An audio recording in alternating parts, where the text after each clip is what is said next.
For almost 3 decades, the murder of Tupac Shakur was one of the most frustrating cold cases in music history. Everyone remembers the image, the bright lights of the Las Vegas Strip on September 7th, 1996, a black BMW full of bullet holes, and one of the most powerful voices in hip-hop fighting for his life. For 27 years, there were no arrests, no charges, only rumors, conspiracy theories, and unanswered questions. But what if the truth was never completely hidden? What if the real reason the case stayed unsolved for so long was a perfect storm of fear, street loyalty, weak cooperation, and one man who eventually could not stop talking? To understand why Tupac's murder remained unsolved for so long, we have to go back to the world he was living in at the time. In 1996, Tupac Shakur was more than a rapper. He was a cultural force. After Suge Knight, the powerful and feared CEO of Death Row Records, helped get him out of prison by posting his bail, Tupac came out louder, angrier, and more determined than ever.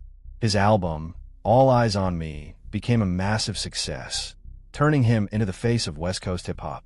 But fame also placed him in the middle of a dangerous war.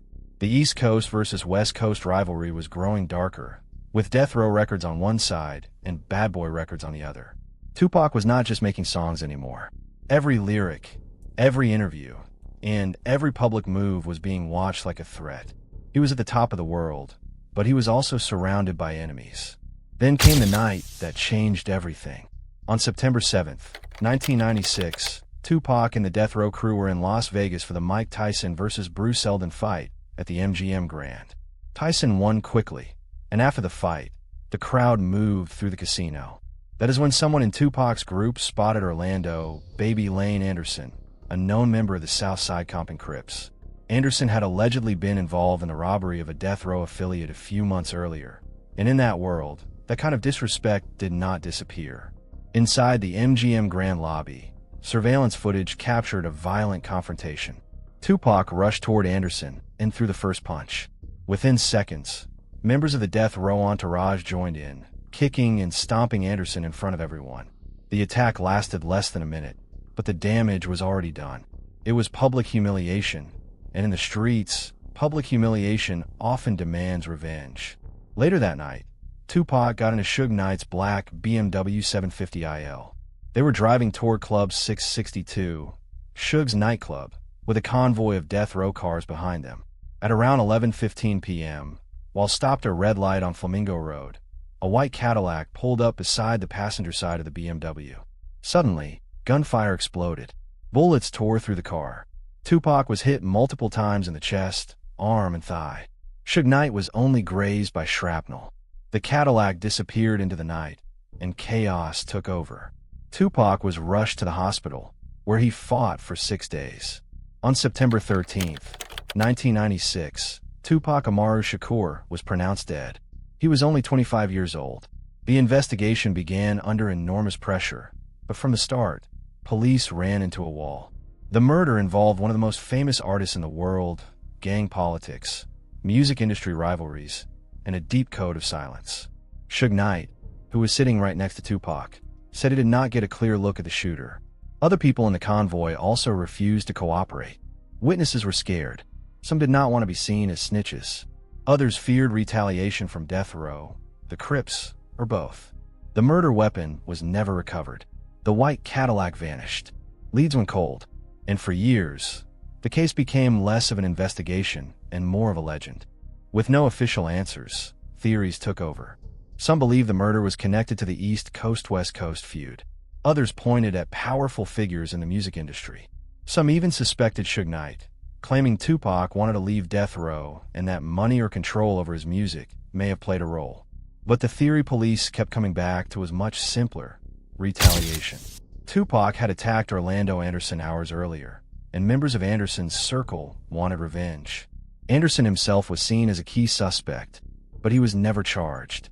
Then, in 1998, he was killed in an unrelated gang shooting. When Anderson died, many believed the best chance of solving Tupac's murder died with him.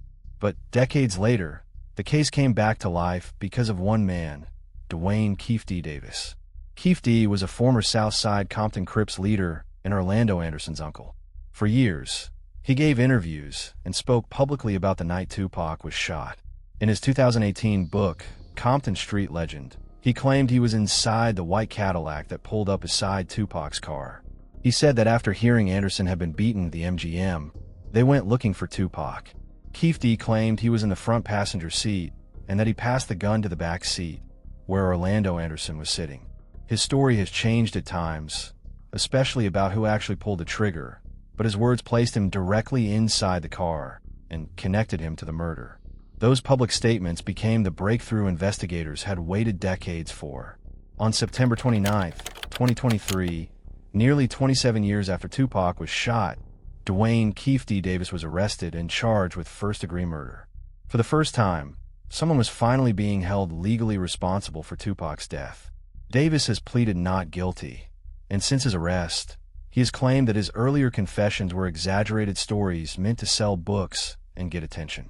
His trial has faced delays, and it is now scheduled to begin on August 10, 2026.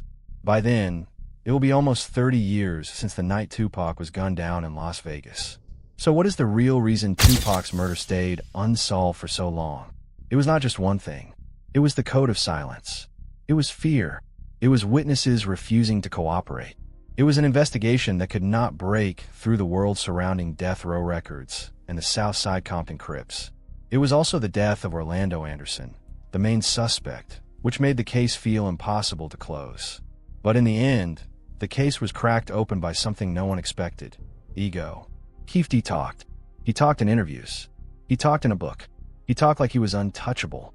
And those words may be the reason the cold case finally moved forward. Tupac's murder became a symbol of fame, violence, loyalty, and silence. But sometimes, the truth does not disappear forever. Sometimes, it waits for the one person who knows too much to say too much.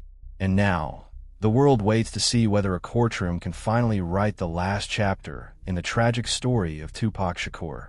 Thank you for watching.